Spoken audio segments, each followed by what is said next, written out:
Hey guys, Monte Carlo came back. Wanted to show you something. I painted these headers with high temp paint, and he's been running it so hard he burned all the paint off. He said that his cousin drove it the other day and the exhaust fell off. Well, I'll show you this. Let me go around. I know better than it just fell off. I'm kind of irritated right at the moment. I started looking at it, and they have it wire tied up because of course it fell off. But if you look over, can't see it, there's a clamp that was on this pipe. It's gone. Only way that clamp would have came off, because see how it hangs down a little bit? I should have cut the damn ends off, but I think what happened was his cousin hooked the exhaust on something or hit something, and it broke that clamp off and pulled the exhaust off the header. They've got it slid back on there, but I'm going to end up taking this pipe back off, straightening it out because it's tweaked, and just welding it solid. I was trying to make it to where it was serviceable, or he can open up his headers if he wanted to. Oh, so it's been one of them days where... Oh, and then another thing he didn't tell me when I put the motor in was that it had a problem with the motor shutting down. So I know it's an electrical issue with the car, because I put a new distributor in it, and the distributor that's in it is a different style, so it doesn't have the external ignition module and everything. That's all brand new, so I know it's not that. The fuel pump is electric now, so it can't be that.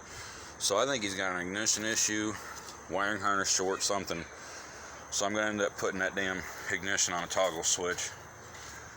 But I wanted to show you guys something here. The head gaskets on the Subaru,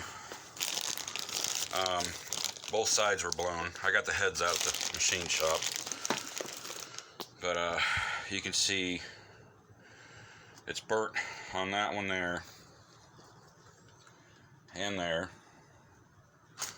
This one's blown in between the cylinders, so which was causing the antifreeze to come through here. But on this one here, as you can see, it was blown in two spots. It blew out this corner, and you can see how it's pretty much burnt right through there. There's the motor all tore apart. Everything's looking good. You can see how it looks for the last 2,500 miles. Now I run E85 in it, and everybody's like, well, it's gonna hurt this, gonna hurt that, and the other. I'm like, no, it don't hurt a damn thing. Put a new water pump on it since I had it all apart, and I was blowing out the block to get, as you can see, I made a mess. Everything's covered in crap from that sealer, but I was blowing all that sealer out of the block to get everything nice and clean again, make sure there's nothing in it. And I don't know how well you'll be able to see this or not, but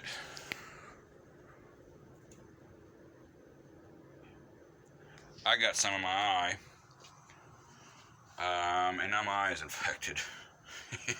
Stupid. Should have worn my damn safety glasses. So I just wanted to do a quick video and show you the Mustang. I'm so used to the Mustang being here. The Monte Carlo is back, and he's been running the absolute dog shit out of it. His dad said he came out of a gas station or something the other day and had it slid sideways and bounced off the curb. And I told these guys, take it easy on it, since everything's fresh. Give it a couple weeks. It ain't even been a week. Everything seems like it's holding up good. Checked his fluids, everything else, everything's freaking fine. There's no leaks, nothing crazy going on. But man, I just wish people would take it easy on stuff when I put it together at first. So I don't know what I'm gonna do about the headers, since they're bare steel now. They're gonna rust.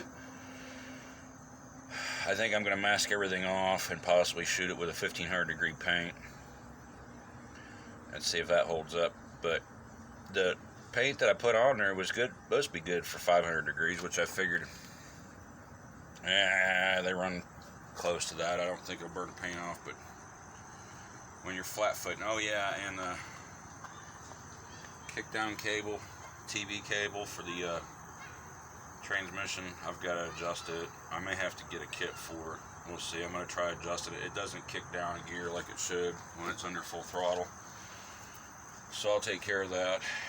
But the reason why I came back was no kick down and the exhaust came loose. So I'll fix the exhaust, fix the kick down cable, TV cable, whatever you'd like to call it, because it's got the 200 metric training in it. So yeah, get that done. I went over and checked everything. Everything's looking like it's holding up good. So once I do that, I'm going to talk with him about putting that damn ignition on a toggle switch. We'll just put a switch on the damn ignition for the distributor fuel pump, and he can flip the switch on and activate him that way. Because I'm not going to spend 2 weeks going through his wiring harness to try to figure out where the hell the short is. Like I said, it's got to be a short in the wiring harness. Because he says it happens when he goes around a corner. Sometimes it just shuts the motor off. So, and there's no reason for it to be shutting the motor off, not since all the work I've done to it. So, obviously, it's a problem that was there. I wish he'd have said that when he brought it to me, that he had that problem with the other motor. I didn't know it until I dropped off. So, oh yeah, it was doing the same thing it was doing with 305. So, I will fix that, and then he can take it home. And then hopefully it won't come back for a while, because I don't want him tearing stuff up and I have to keep fixing it. And I'm going to, like I said, I'm going to weld that exhaust all together and take that other clamp off the other side, weld it solid. So that way it's all ready to go. But just a quick update. Hope you guys like my channel. Please like and subscribe, and please share. You guys have a good evening.